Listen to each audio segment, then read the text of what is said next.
Hi കൂട്ടുകാരെ, എല്ലാവർക്കും സുഖമല്ലേ? അപ്പോൾ ഇന്നത്തെ എൻ്റെ വീഡിയോ എന്ന് പറഞ്ഞാൽ ഞങ്ങളുടെ മോർണിംഗ് റുട്ടീനാണ് കേട്ടോ.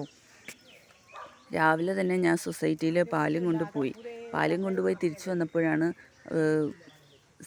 ഇന്ന് ഇഡലി സാമ്പാർ ഉണ്ടാക്കാമെന്ന് കരുതിയാണ്. നോക്കുമ്പോൾ സാമ്പാറിലിടാൻ മുരിങ്ങയ്ക്കയില്ല. അപ്പോഴാണ് ഓർത്തത് നമ്മുടെ മുരിങ്ങയിൽ നിറച്ച് മുരിങ്ങക്കായ് പിടിച്ച് നിൽപ്പുണ്ട്. പക്ഷേ ചെറുതാണേ, അതായി വരുന്നതേ ഉള്ളൂ. അപ്പോൾ അമ്മ അതിൽ നിന്ന് നല്ലത് നോക്കിയിട്ട് പറിച്ചെടുക്കുകയാണ് ചെയ്യുന്നത്. അങ്ങനെ ഞാനും അമ്മയും കൂടി കുറച്ച് സമയം അതിൽ നല്ലത് മൂത്തത് നോക്കിയിട്ട് 2-3 മുരിങ്ങക്കായ് പറിച്ചെടുത്തു കേട്ടോ. അതിനുശേഷം ഞങ്ങൾ വേഗം അടുക്കളയിലേക്ക് വരുവാണ്.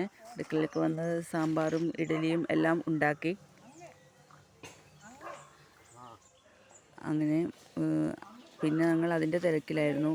പിന്നെ കുറച്ച് അടുക്കളപ്പണിയെല്ലാം കഴിഞ്ഞതിന് ശേഷമാണ് ഞാൻ അടുക്കളയിൽ നോക്കുമ്പോൾ ഞങ്ങളുടെ അമ്മു പശു കയറും പൊട്ടിച്ചിട്ട് ഓടുന്നത് കണ്ടത്. അവൾ മഹാവികൃതിയാണ് കേട്ടോ, പക്ഷെ പാവമാണ്. അപ്പോൾ പിന്നെ അതിനെ പിടിക്കാനുള്ള നെട്ടോട്ടത്തിലായിരുന്നു ഞങ്ങൾ.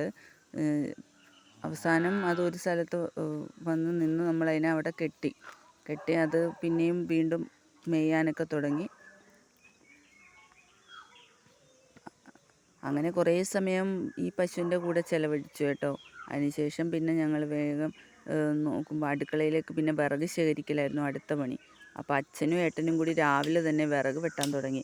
അപ്പോൾ അതിൻ്റെ അകത്തുനിന്ന് കുറച്ച് വിറകുകളൊക്കെ അവർ വെട്ടിയിട്ട കഷ്ണങ്ങളൊക്കെ ഞാനും ശിവവും കൂടി പെറുക്കി അടുക്കളയുടെ അകത്ത് അടുക്കളപ്പുറത്ത് കൂട്ടി വെച്ചു കേട്ടോ, അടുക്കളയുടെ വർക്ക് ഏരിയയിൽ. അപ്പോൾ ഈ അച്ഛന് ജോലി എടുക്കാൻ ഭയങ്കര ഇഷ്ടമാണ് കേട്ടോ. ഈ പ്രായത്തിലും അച്ഛൻ എന്തിനാണ് ഇങ്ങനെ ജോലി എടുക്കുന്നത് എന്ന് നമ്മൾ ചിന്തിക്കാറുണ്ട്. പക്ഷേ അച്ഛൻ്റെ ഇഷ്ടമാണ്, അച്ഛന് ഒത്തിരി ഇഷ്ടമാണ് ഇങ്ങനെ ജോലി എടുക്കുന്നത്. പിന്നെ അച്ഛൻ ഇഷ്ടത്തോടു കൂടി ചെയ്യുന്നതുകൊണ്ട് നമ്മളാരും പിന്നെ അധികം അച്ഛനോട് ചെയ്യണ്ടെന്ന് പറയാറില്ല. ചെയ്യണ്ടെന്ന് പറഞ്ഞാലും അച്ഛനത് കേൾക്കില്ല കേട്ടോ. അത്ര ഇഷ്ടമാണ് അച്ഛന് പണി എടുക്കുന്നത്. അതിനിടയിൽ ശിവു എഴുന്നേറ്റ് വന്നു. അവളും വിറക് അടുക്കി വെക്കാനായിട്ട് എന്നെ സഹായിച്ചു.